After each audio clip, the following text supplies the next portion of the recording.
Hi guys, this is gsn.com and I'm here with the unboxing of the Apple iPhone 13 Pro. It's that time of the year again, it's the fall and it's time to check out Apple's latest flagship. Well, the smaller version. Okay, so this year has brought us finally some new camera features, and just like last year, there is no charger in the box, you have to buy one separately. Coming from my very own iPhone 11 Pro, this one feels like a huge device, I have to say it. It's also rather thick and pretty heavy, going past 200 grams. As you can see, we have here what they're calling the Sierra Blue. It's a lighter blue, closer to gray. Now, the starting price of the iPhone 13 Pro is $999, and the camera lenses have grown, the notch has decreased in size by 20%, and it's time to see what's in the box, share some first impressions, and we've even played with the macro feature, the cinematic capture, and more. Now, the device has already been set up, just by placing it next to my older iPhone, and let's see what's inside this package. So first of all, we got a cable going from Lightning to USB-C,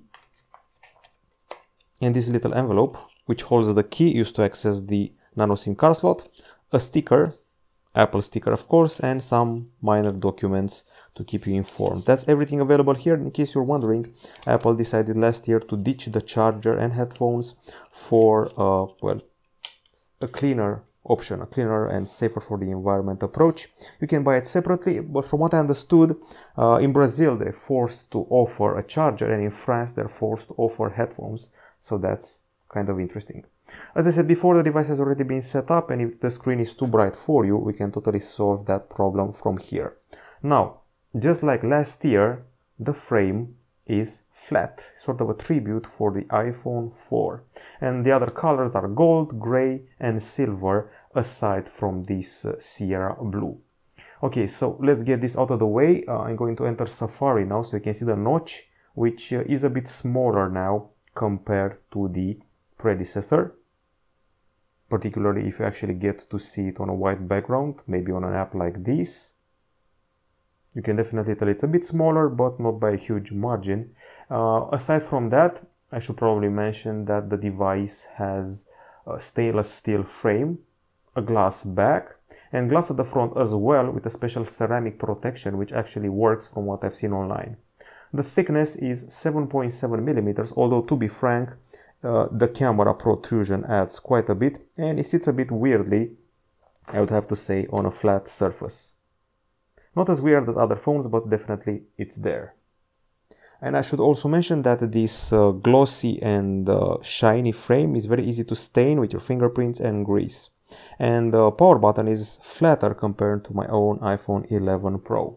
Now, aside from that and the materials and all the thickness and everything I mentioned before, the weight here is 204 grams. Now, if you compare it to the iPhone 12 Pro before, it is actually 15 grams more, but I would say it's decently well distributed. And we also have IP68 certification. This time you can dunk the phone up to 6 meters of water for up to 30 minutes, and well, that's about it. Now, the screen you're seeing right here and right now is a 6.1-inch OLED. There's actually a lot of names going on here.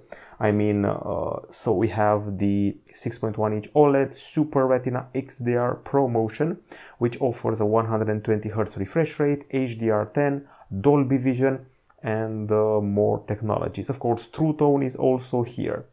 It promises up to 1200 nits of brightness, but that remains to be seen. And the resolution is an atypical 2532 over 1170 pixels. Now, inside the phone, we have here a CPU, which is, of course, an Apple one, or Apple branded one to be more precise. Let's actually go here to this app.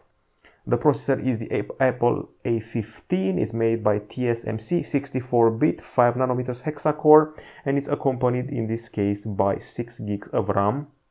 And we also have 256 gigabytes of storage on our version. There are versions with 128, 512, and even 1 terabyte, believe it or not.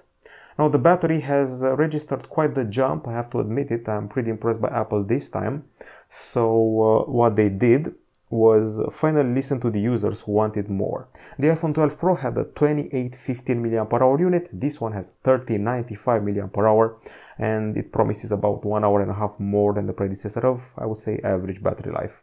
There's 23-watt charging via the lightning port at the bottom, and on paper you're promised 50% charge in 30 minutes. There's also wireless charging with those MagSafe accessories with the alignment magnets at the backside. That only happens at 15 watts. Now the handset you can see here provides you with the following connectivity options. So you got your Wi-Fi 6, you got your 5G, there's Bluetooth 5.0, GPS, NFC, a lightning port at the bottom, not for long if the European Union takes care of it, and ultra wideband. We have stereo speakers, so there's this one here, and also the top one, which is the earpiece, which is kind of small, but usually Apple is careful to deliver in this field. Now we're finally in the camera department, and I'm going to go to a white background again so you can definitely see what's happening here. In this smaller notch, we have the 12 megapixel front camera with a special infrared sensor which helps you with the Face ID unlock, and which I'm going to test right now. So if I close up the phone and want to unlock it, it already detected my face, and that's that. So 12 megapixel and SL3D sensor, 4K 60 frames per second video capture, and if you go to the back side, we have quite the lenses here. Huge lenses. They're huge compared to the iPhone 11 Pro and much bigger even compared to iPhone 12 Pro. And these are 3 cameras here, each of them with a 12 megapixel sensor. This is the LED flash, and this is the LiDAR sensor. Now, the first camera is a 12 megapixel main one with f1.5 aperture, optical image stabilization, and special sensor shift stabilization, which actually moves the sensor to compensate for your motion. Technologies I've seen on the iPhone 12 Pro Max.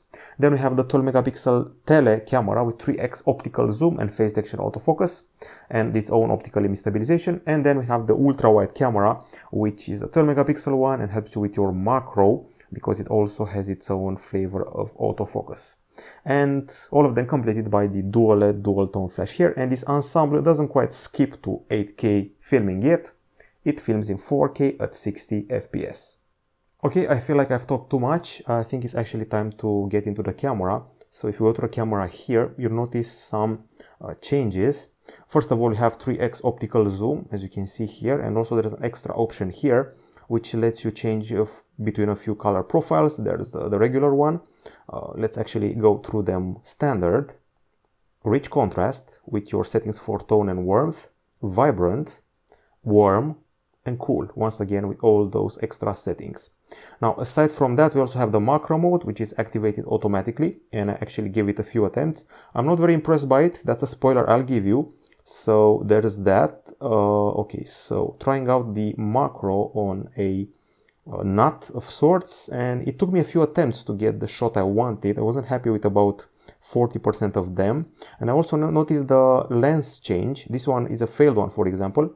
I mean, the macro does happen, but not as closely as you'd expect after seeing other dedicated macro cameras, like the 2 megapixel and 5 megapixel ones from phones. As you can see, I have quite a few attempts of macros. This one is a successful one, but it's a bit hit and miss, and it's automatical right now. With iOS 15.1, you're going to be able to choose it manually, and that's the good news. Well, another change here, actually play with it a bit more. This one is the cinematic mode. It's basically bokeh filming, and that's me playing with that effect. We can also change the aperture and change the degree of blurriness of the background. It's also a bit hit and miss. There are areas around my head which aren't as blurry as I want them to be, or are too blurry. And some of the leaves behind me have been missed by the whole blurry thing. It's not as well applied as, for example, Samsung did it, even in its initial phase when it started on the Galaxy Note 10 Plus. So I have these photos here. I mean, the color profiles are fine and all, and I actually took a few shots with those color profiles highlighted, so you can definitely see what's happening. And it just show the color shift in front of you, so the color profile changes here. This one is a cooler one, this one is a warmer one, this is a more realistic one, and once again you're going to be selecting what you need. I also have some shots here which actually mention the color profile you're using, but that's not what I want to show you. I want to show you some zoom tests. So this is a regular shot, regular distance.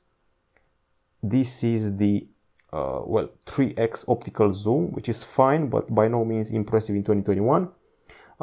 This is the ultra wide, and here we go up to 6.6x, And here we go up to 15x, which to be honest, for a 15x zoom digitally is not that bad, and it's the maximum you can achieve. A more colorful shot from the balcony. That's the actual distance from the store, from the balcony. We're going here at 3x optical zoom. This is 7x zoom, digital of course, and then 15x, I would say once again decent for what we're getting. I'll get into more details as the review is finalized. Don't want to make this unboxing overly long, although it already is. Now, I think we've covered enough of the camera. I should probably also mention we have a smart HDR4. We have, let's see what else, night mode portraits, and a special ProRes, which is basically RAW for video, and people who do editing will definitely be happy to have this option. And well, that's about it. Now, iOS 15 doesn't change very much. The biggest change for me is the fact that we have the address bar at the bottom of Safari, and Safari now also has extensions. And aside from that, you also have a focus mode, which should be available here somewhere. Definitely it should be easy to find. Here's the focus mode with its profiles: do not disturb, sleep, personal, and get started. So you can adapt to the moment of the day, and you won't get certain notifications or bothersome apps get to those modes. We still have a dark mode, and FaceTime was greatly upgraded with background blur, grid view, spatial audio, and well, notifications are also changed a bit. They're more visible now and more granular, from what I understood.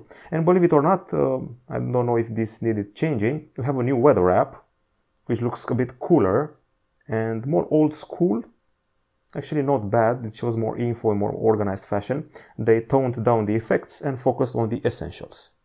And Apple Wallet can hold your smart car keys. That's another extra I notice here. Okay, and I want to show you now one of the cool features. I'm going to pull out some of the documents here. One of the best features is probably going to be useful for students. So you take this, you do this, and the camera automatically detects that you have text in front of you, and you can actually copy it or look it up online. It even noticed that you have the highlights here. I wouldn't be surprised if you can actually access those links. So instant scanning of text and copying it, that's one of the most cool features in iOS 15. And the camera is also able to identify landmarks and a few other useful things. That's once again one of the nicest features. Okay, so far so good. This has been the unboxing of the Apple iPhone 13 Pro. A bit too beefy for me, being used to the iPhone 11 Pro. There will be a learning curve, and I definitely look forward to getting to know its camera better and to testing its battery. We'll be back with a full review pretty soon. Don't forget, $999 starting price. Goodbye.